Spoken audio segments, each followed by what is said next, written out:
نوعية ناس اللي هي ايه يعني مثلا موقف حصل معايا انا، ناس طلعوا قبل كده يحاسبوني فبيقولوا لي ايه كام يا كابتن الحساب؟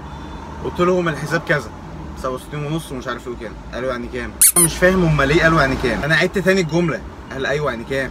اعمل لك ريكويست طيب على معرفش. برضه بقى الكبيره يقول لي ايوه يعني كل واحد فينا هيحاسب على كام؟ يعني انا ابني ده المفروض انا اللي حاسب لك، انا اللي احسب لك انتوا قد ايه وكل واحد يدفع فيكم كام؟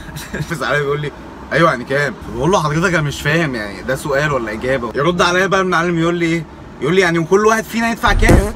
مش هكمل الموضوع عشان الفيديو ما يطولش. نخش بقى النوعيات التانية. لا في ناس بقى اللي هي بتبقى هم مثلا قاعدين بينبسطوا وبتاع يا جماعه احنا هنشحن، يعني احنا واحنا طالعين نحاسب هنشحن. واحد طالع لي يقول لي كام كده صح؟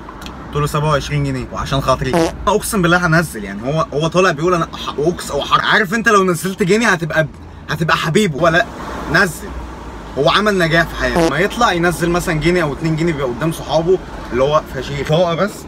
في بقى ناس يخشوا مثلا على محل تليفونات، يعني هو شاف مثلا تليفون عجبه داخل لصاحب المحل، صاحبي هو ده بكام؟ ب 5000. يقول له ما يمشيش ب 2000. رياكشن صاحب المحل والله بيحصل الكلام ده، حصل قدام عيني.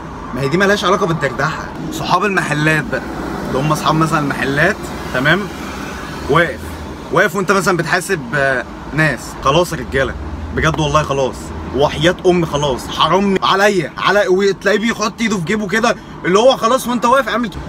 ما هو صاحب المحل مش هتتكلم معاه، يعني هتسيبه يتعامل زي ما هو.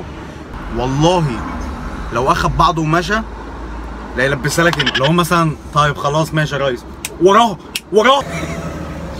والله يا جماعه بجد، يعني انا مش بألف او مش بخترع قصص، والله ده اللي بيحصل. الحاجات دي حصلت معايا انا. وعلى فكره في ناس نوعيات تانية اغرب. دي جزئيه من ناس انا بحكي عليها. في نوعيه ناس تانية بتعمل حاجات اغرب من كده.